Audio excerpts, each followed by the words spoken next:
Ever since I ended up in a wheelchair due to an accident 3 years ago, my husband and mother-in-law have become much colder towards me. One night, my husband said something I couldn't believe. "Sorry, but could you please leave this house for a moment?" "What? What do you mean?" I asked, shocked. "I mean exactly what I said. My mother and I talked it over and decided," he replied. "Are you saying you want a divorce?" I asked, trying to understand. "Yes, that's it. I've been thinking about it for a long time now. You can't earn any money, so I don't need you," he said harshly, as if he was squeezing blood from a stone. "I understand. Thanks for everything, and thanks for leaving me with nothing," I said, getting up. I left, knowing it would take them some time to realize the meaning of my words. My name is Linda Gray. After graduating from university, I have been working at my current company for 7 years. "Well then, I'll be heading out. Thanks for your hard work." "Thanks for your hard work too," a colleague replied as I closed my laptop and got up from my seat. I looked at the clock by the window and saw it was already 4 hours past my regular working time. An afternoon meeting had run late, and I had been preparing for a conference and responding to emails, which took longer than I expected. I left the office, got in the elevator, and went down to the first floor. As I walked through the automatic glass doors at the entrance, I saw that the sun had already set. I checked the train schedule on my phone as I left the company gate and headed to the nearest station. On my way, I saw 2 of my husband's colleagues walking in the same direction. I wondered if Jack, my husband, was already home. We had stopped talking about work at home recently, so I had no idea if he was busy. Talking about work at home had been making Jack cranky, so we naturally stopped discussing it. As I rode the train home, I stared out the window, lost in thought, watching the scenery go by. When I was dating Jack, we used to finish work at the same time so we could go home together. But for the past year or two, our schedules have been completely different. On the train, I noticed a young couple near the door, maybe college students, having a fun conversation about a movie they saw recently. Their happy scene reminded me of my own past, and I had to close my eyes tightly to stop the emotions from overwhelming me. "I'm home," I called out as I opened the front door, took off my shoes, and saw the neatly lined up shoes in the entrance. It seemed everyone else was already home. I heard the living room door open behind me and the sound of slippers coming closer. "Welcome home, Linda. You were late today," my mother-in-law, Jessica, said warmly. "I'm home, mother-in-law. I'll start preparing dinner right away," I replied. "Oh no, you don't have to rush. You're tired from working overtime, aren't you?" she said kindly. "Not really," I said cheerfully. "The afternoon meeting ran late, but things should settle down soon." I walked with Jessica to the living room. After getting married, it was just Jack and me. But last year, when his father got sick and was hospitalized, we moved into his parents' home and have been living as a family of 4 ever since. "Welcome back, Linda. You've had a tough day, haven't you?" My father-in-law, who was reading the newspaper on the living room sofa, greeted me warmly. "I'm back," I replied with a smile. Last year, he had a sudden brain hemorrhage and needed emergency surgery. While his condition was serious for a while, he is fully recovered after his rehabilitation. He is calm and friendly, and I liked talking to him since the first day we met. He used to be the head of the finance department before he retired, and he often gives me useful advice on managing the household budget. When I visited, we finished preparing dinner and gathered around the table as a family. Jessica mentioned that Kelly, who came over for lunch the other day, had a daughter named Jolie who had grown a lot. "Kids grow up faster when they're not yours," I responded. "Kelly is as beautiful as ever, and having a child really makes her look even more graceful," Jessica continued. "I guess so," I replied. "Kelly is Jessica's niece and Jack's cousin. Jessica often seems disappointed that Jack and I don't have children. She's not very happy that I continue to work after our marriage and often hints that she would like us to have a child whenever we meet."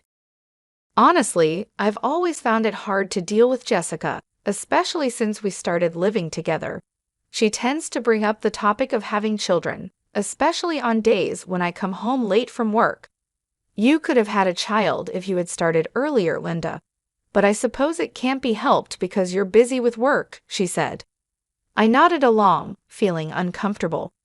I glanced at Jack, who was quietly eating his meal without looking at me. Jack and I were colleagues at the same company and got married in our 3rd year of dating. We were told that it would be best if I became a housewife if we had a child, but we have both continued working since our marriage and haven't had any children. Both of us have wanted a child and tried everything from herbal medicine to medical tests, but nothing has worked.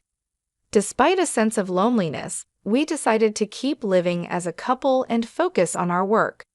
However, I started to feel a distance growing between Jack and me. We got married out of love and promised to make each other happy, but our relationship has gradually become cold. I think it started when Jack began having trouble at work. He didn't tell me anything, but I heard from a senior colleague in his department that Jack was struggling because he couldn't keep up with his peers. Jack is a gentle person who doesn't handle pressure well and tends to push himself too hard. I knew without him saying anything that he was feeling anxious and frustrated about the situation. But whenever I tried to offer him support, he would refuse to talk about his worries, insisting that he was fine and that I shouldn't worry. So he continued to keep his feelings to himself. I couldn't push him to open up, and I felt helpless that I couldn't be there for him. Even so, on our days off, we would make an effort to travel together or spend a relaxing day at home, enjoying our time together as a couple. When I felt drained from our unsuccessful attempts to have a baby, Jack was always there, quietly supporting me. That's why, even if I couldn't solve Jack's problems directly, I wanted to be by his side, providing comfort and peace. The turning point came when I got a promotion at work. I was recognized for my achievements on the projects I worked on and was one of the fastest among my peers to get promoted. That's amazing, congratulations, Linda, Jack had said. I can't forget the look on his face when he congratulated me. I was so touched that I could only manage a simple thank you. As my work got busier, the distance between Jack and me seemed to grow. We spent less time together, our conversations became fewer, and when my income surpassed Jack's, we hardly even made eye contact anymore. I would watch Jack as he finished his meal in silence and then left the table without a word. I can't help but wonder if I hadn't been afraid of being pushed away and had tried harder to support him, would we have a different relationship now? When I opened my eyes, the first thing I saw was the bright white light of a fluorescent bulb. After blinking a few times, I looked around and realized I was lying in a hospital bed. I looked down and saw an IV in my arm, and both of my legs were wrapped in layers of bandages and casts. The moment I tried to move, an intense pain shot through my body. Tears welled up in my eyes from the sheer pain. My body felt as heavy as lead, and it seemed impossible to move. What on earth had happened? I tried to recall my memories leading up to that moment. I remembered going to work as usual, finishing a meeting and report, and leaving work on time for the first time in a while. After leaving the office, I was heading towards the station, which was busier than usual because of rush hour. Then I heard the screeching sound of sudden brakes from behind me. I turned around and felt a violent shock. I realized I'd been hit by a car. Fear and pain spread through my body. I worried about the condition of my body now. I heard footsteps approaching, and suddenly the curtain around my bed was opened.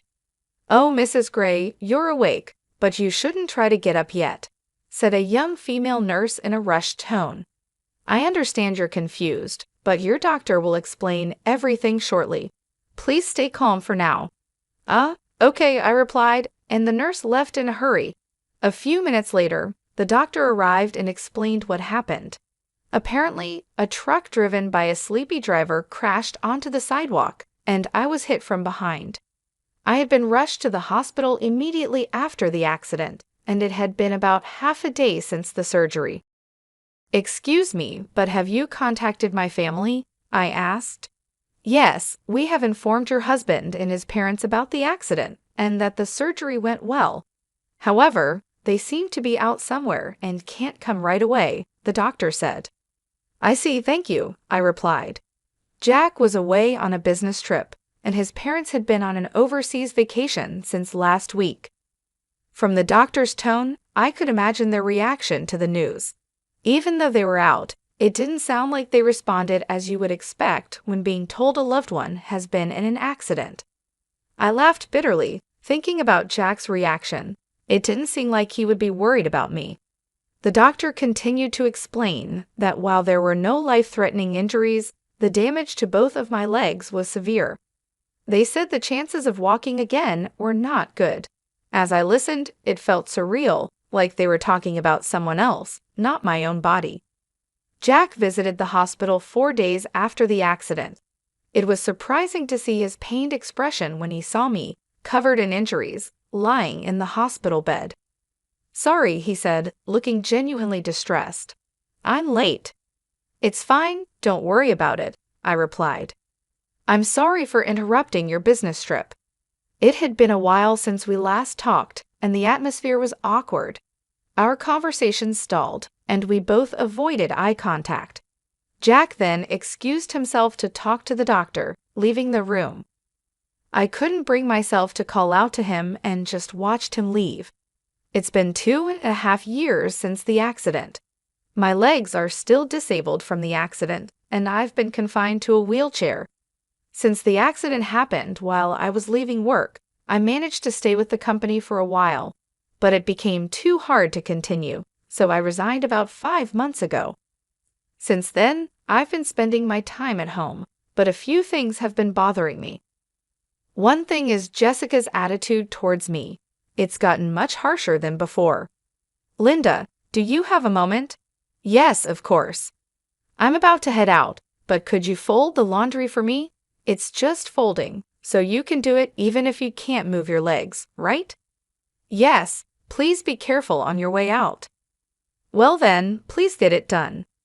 Ever since I started staying at home, I've been getting more and more snide comments from Jessica.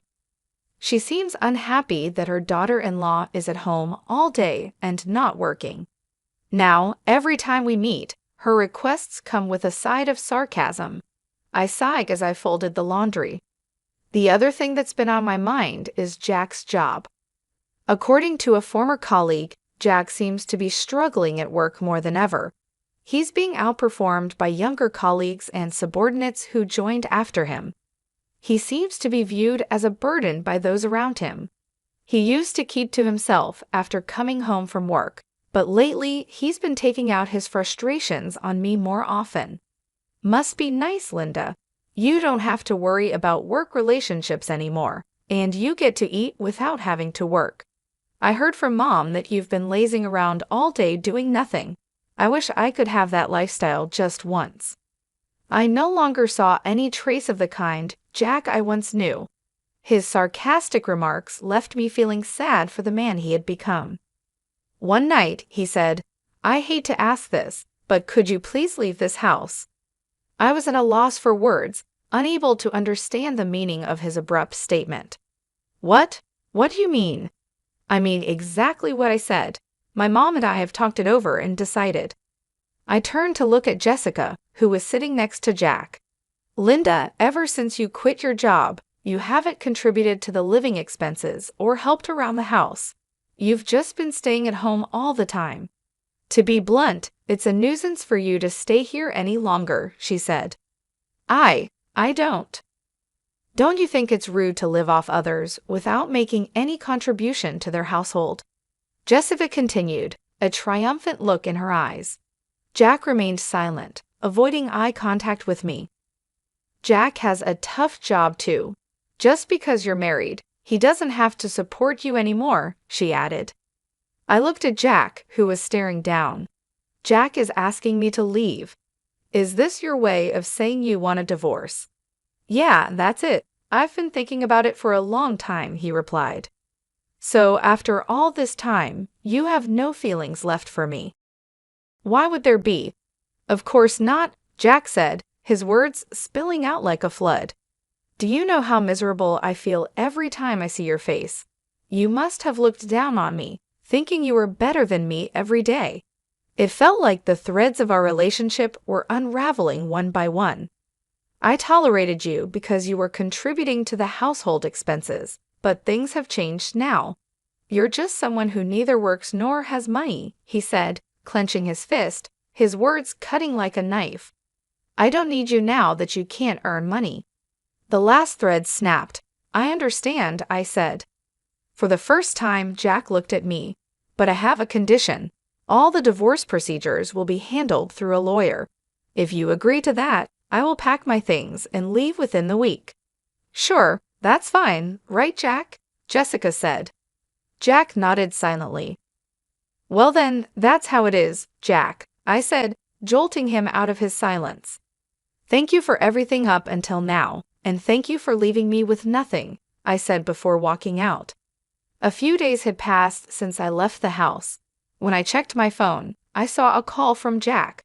I stared at the screen for a few seconds before picking up. "Yes." "Linda, I'm sorry. Could you please come back?" he said. "What's this all about all of a sudden?" I asked, surprised by his change of heart.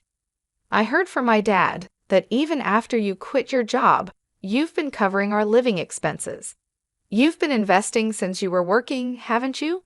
And now you're able to cover living expenses with the money you make from dividends," Jack said, his voice tinged with regret. "Yes, that's right. So what?" I responded, not sure where he was going with this. "I left the household budget to you and my dad, so I didn't know anything about our finances. I thought we were living off my income, but now I realize we were mostly living off yours. I really regret saying such terrible things." "I'm sorry," Jack continued, his tone softer, almost pleading. "After we got married, we merged our finances, and I began investing my own money. My father-in-law encouraged me to invest, and he was the only one I talked to about financial management and investments. Jack never showed any interest in our finances, leaving it all to his dad and me. So what am I supposed to do if I come back?" I asked, trying to keep my voice steady. "Well, my dad says that with my income alone, it's impossible to maintain the same standard of living we've had. Besides, I'm not confident that I can keep my current job for much longer. I'm struggling at work, and I don't know how much longer I can hold on," Jack admitted, his voice breaking. "So what you're saying is you want me to come back so we can live comfortably?" I asked, my anger rising. "You really have some nerve." There was a long pause on the other end of the line, and I could hear Jack breathing heavily, trying to find the right words. "The reason I never said anything before is because, even though my feelings have changed, I believed that deep down you still cared about me. But you're not the Jack I once loved anymore," I said, my voice trembling with emotion. "That's not true," Jack said quickly, his voice full of desperation.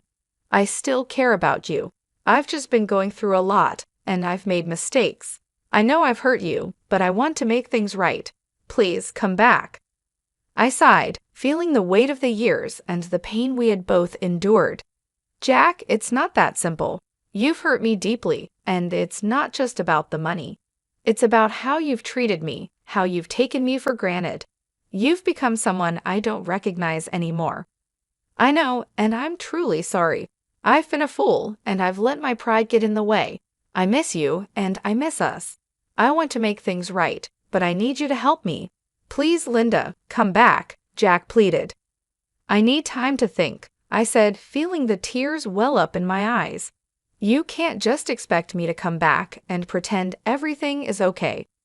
We need to talk about this, really talk, and figure out if we can find a way forward together." "Okay, I understand," Jack said, his voice barely above a whisper. "Take all the time you need. Just know that I'm willing to do whatever it takes to make things right." As I hung up the phone, I felt a mix of emotions. Part of me wanted to believe Jack, to believe that he could change and that we could find a way to rebuild our life together. But another part of me was deeply hurt and uncertain if I could ever trust him again. I knew that whatever decision I made, it wouldn't be easy, and it would take a lot of time and effort to heal the wounds that had been inflicted over the years.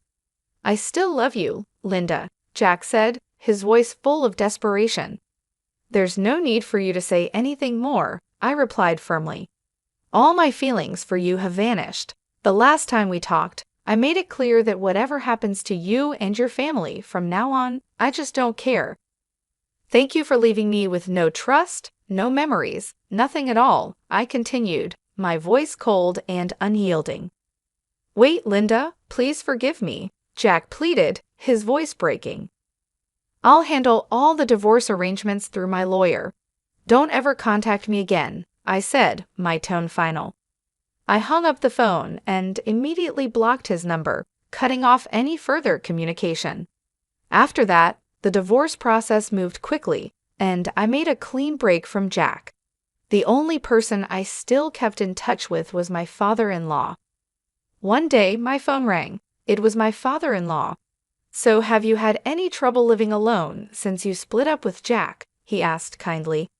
"No, not particularly," I replied, feeling a bit relieved to talk to someone who genuinely cared about my well-being. "That's good to hear. I'm sorry for the trouble we caused you, Linda." When I heard what happened from Jack and my wife, I was so angry that I couldn't help but shout. "I shouldn't have ignored the terrible way my wife and son treated you for so long. I'm truly sorry that I didn't do more to help," he said, his voice filled with regret. "It's okay, sir. Please don't worry about it," I replied, trying to ease his guilt. "Actually, I caused some trouble too. After I left, things didn't go well at the house. Even without my income, Jack and Jessica kept living extravagantly without cutting back on their lifestyle. They ended up pawning their belongings and even went into debt. My father-in-law, frustrated with their irresponsible behavior, recently divorced his wife. I see this as a good chance to rethink my life," I continued. "I can live just fine with my current lifestyle, and I want to take on new challenges. I feel optimistic about the future, even though things have been tough." "That's the spirit," my father-in-law said, a hint of pride in his voice. "You've always been strong, Linda. I have no doubt that you'll come out of this even stronger." After hanging up, I reflected on how much my life had changed. I had always been the one to keep our household running smoothly, managing our finances and making sure everything was in order. After we got married and combined our finances, I began investing my own money with the encouragement and guidance of my father-in-law. Jack had never taken an interest in our finances, leaving everything to his father and me. Since the divorce, I've had to make some adjustments, but overall, I've managed well. I've learned to live within my means, cutting back on unnecessary expenses and focusing on what truly matters. I've also started taking on new challenges, exploring new hobbies, and reconnecting with old friends. It hasn't been easy, but I've found a sense of independence and self-reliance that I hadn't realized I was missing. Reflecting on my relationship with Jack, I couldn't help but feel a mix of sadness and relief. We had once been so in love, but over time, our relationship had deteriorated. The pressure from his job, the expectations from his family, and our struggles to have a child had all taken their toll. Jack had changed, becoming someone I no longer recognized. His coldness and lack of support had driven a wedge between us, and no matter how much I tried to reach out to him, he had pushed me away. When I finally made the decision to leave, it was the hardest thing I had ever done. But now, looking back, I realize it was also the best decision for both of us. Jack needed to face his own issues, and I needed to find my own path. The divorce proceedings were straightforward, thanks to the help of my lawyer and the support of my father-in-law. He had always been kind to me, treating me with respect and offering his wisdom and advice on financial matters. Even after the divorce, he remained a source of support, checking in on me regularly and offering his assistance whenever I needed it. I learned that after I left, the household fell into chaos. Without my financial support and management, Jack and Jessica continued to spend recklessly, refusing to cut back on their lavish lifestyle. They eventually had to pawn their belongings and even went into debt. My father-in-law, frustrated with their irresponsibility and fed up with the constant stress, decided to divorce Jessica. Now, I see this as a chance to reassess my life and set new goals. I've been focusing on my own happiness and well-being, taking things one day at a time. I've found new strength within myself and a renewed sense of purpose. I've also started to explore new opportunities, whether it's a new hobby or a potential career change. Life may not have turned out the way I expected, but I'm determined to make the most of it. As I laughed cheerfully with my father-in-law over the phone, I felt a sense of relief and hope. The future is uncertain, but I'm ready to face it with a positive attitude and an open heart. I'm grateful for the lessons I've learned and the support I've received, and I'm excited to see where this new chapter of my life will take me.